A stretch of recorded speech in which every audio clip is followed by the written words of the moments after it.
Welcome to another episode of Becoming a Techno Wizard.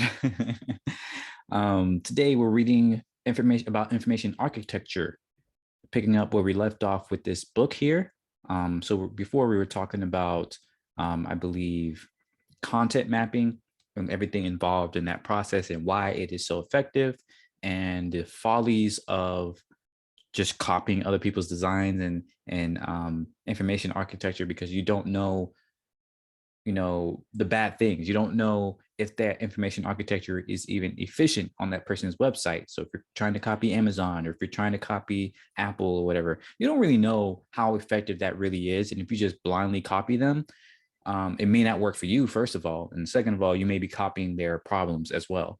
So when you're doing content mapping, you want to really do some research with it. You want to ask your stakeholders, your users, everyone involved about the important content and important information that you want to put on your website. All right, so we're going to pick up, I believe here we were talking about users. So let me start my timer and let's go. Users. They're called users, respondents, visitors, actors, employees, customers, and more. They're counted as clicks, impressions, advertising revenues, and sales. Whatever you call them and however you count them, they are the ultimate judges of our information environments. So already, I just want to say, I like that they have all of these terms for the same concept.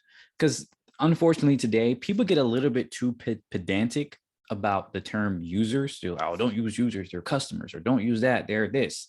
You know, I understand generally where they're coming from, but when you focus too much about what you call the audience, right? It's kind of a distraction from the important aspect, which is paying attention to the people using your product, right?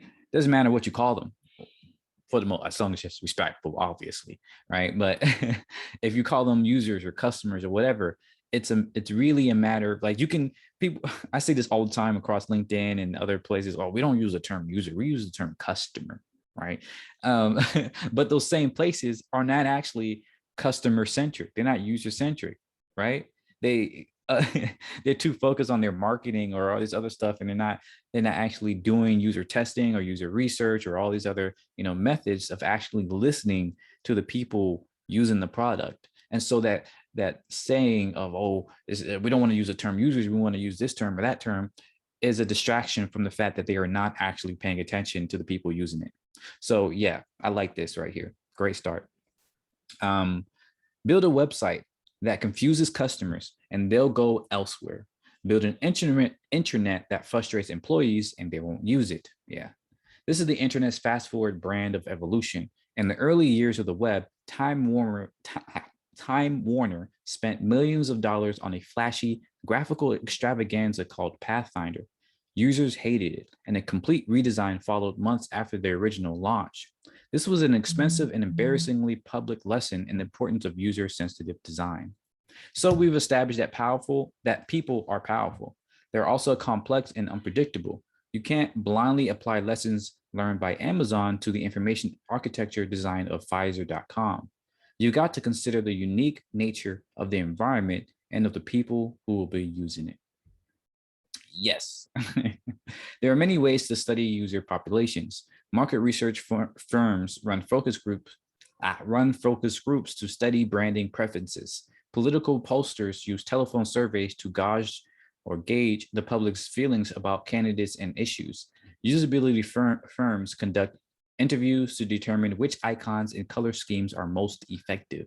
Anthropologists observe people acting and interacting within their native environments to learn about their culture, behavior, and beliefs. Beautiful, a lot of beautiful stuff. So that's ethnography right here. I've heard focus groups are not very efficient or not very effective at understanding people because they tend to fall prey to group dynamics and a number of other problems. Same thing with surveys. They tend to be a little bit too binary or not really qualitative, and that tends to skew the results a little bit. Ethnography is usually one of the best means of research from what I've learned so far, but it is also one of the hardest, one of the most expensive. It's very easy to do wrong. So of course it's something else not a lot of people do. Not enough people do. No single approach can stand alone as the one right way to learn about users and their needs, priorities, mental models, and information seeking behavior. This is a multi-dimensional puzzle. Yeah, they all have their use cases, I suppose. You've got to look at it from many different perspectives to get a good sense of the whole. It's much better to conduct 5 interviews and 5 usability tests than to run one test 10 times. Each approach is subject to the law of diminishing returns.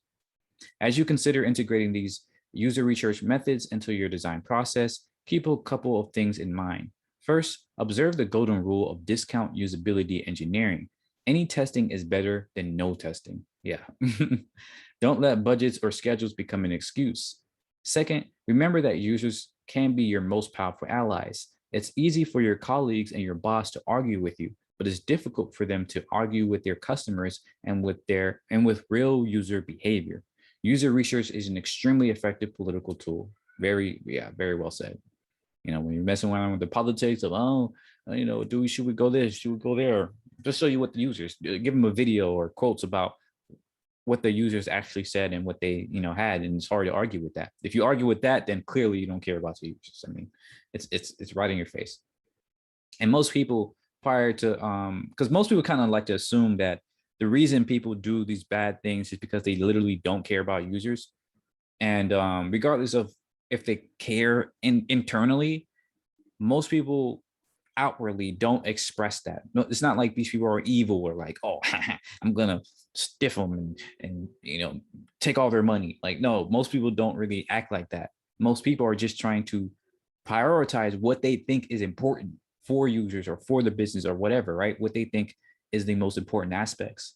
But their mental models are wrong. They think that the most important thing is to, maybe market, get a good brand, get people talking about it, any kind of way. It doesn't matter, good press, bad press. As long as people are talking about it, they say that's good for the business, right? But then you do some research and you show people, them talking bad and how that, makes it harder for them to use the product. And then they might like, oh, maybe we should actually have a positive, idea about this, that, and the other, right? In essence, what I'm trying to say here is that people's mental models are usually focused on the wrong priorities and the wrong information, right? It's not like most people aren't evil. Most people, even the idea of evils, let's not get on it. I talk about that in other stuff, but I just think this is a very important idea here, is that, show people real behavior, because it gets down to, it helps people to refresh and update their mental models about what they think is right. Usage analysis.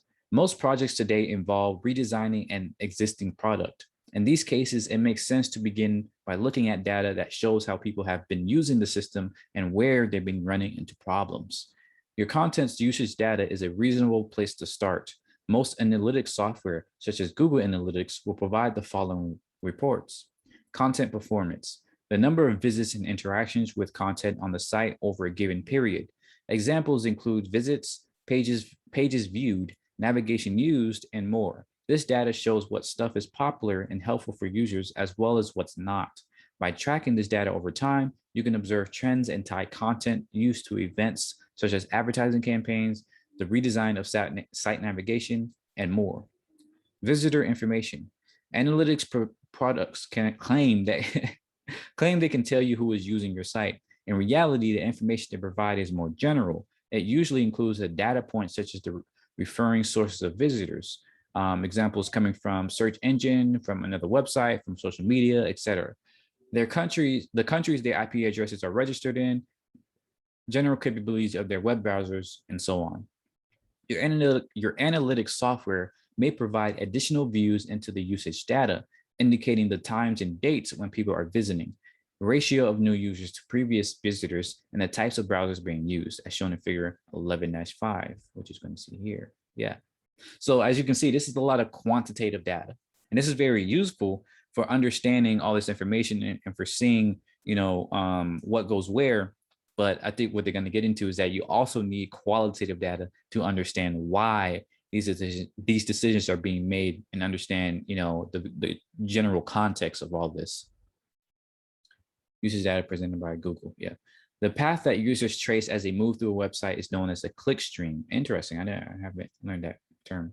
You can trace where people come from originating site, the path they have taken through your site, and where they go next, destination site. Along the way, you can learn how long they spend on each page of your site. This creates a tremendously rich data stream that can be fascinating to review, but is often difficult to act upon. What you really need to make clickstream data valuable is feedback from users, right? That quantitative, explaining why they came to the site, what they found, and why they left. Some companies use pop-up surveys to capture this information as users are leaving the website. This is a terrible thing. I hope they get into that because we see so many pop-ups and most people ignore them. Most people are like, nah, I ain't gonna have time for that, or it's just annoying. And it may not give you the information that you thought.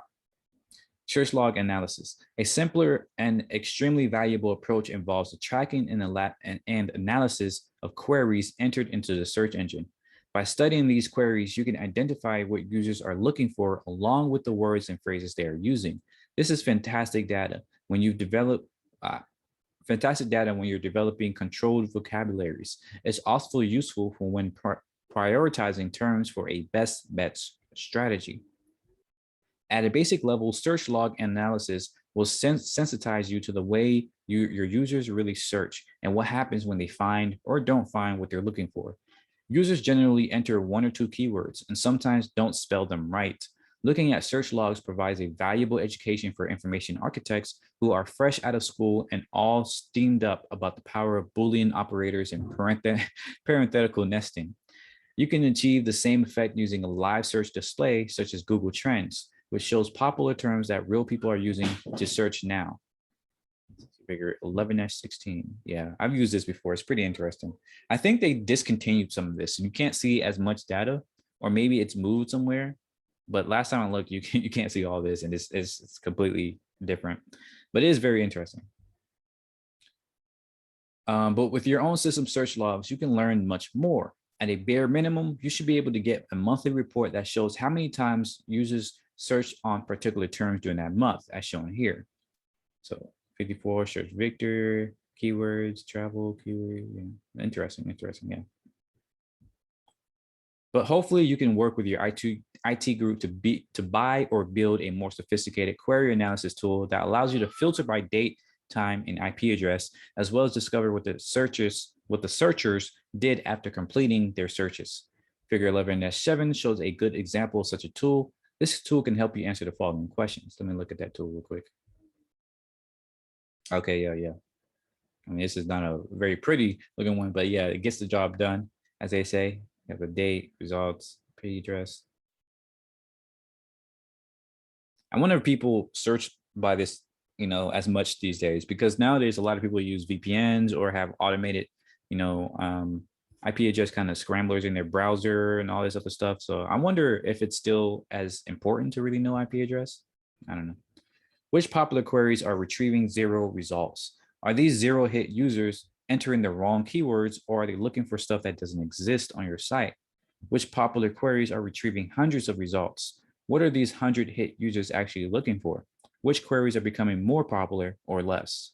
Based on the answers, you can take immediate and concrete steps to fix problems and improve information retrieval. You might add preferred and variant terms to your controlled vocabulary, change navigation labels on major pages, improve search tips, or edit content.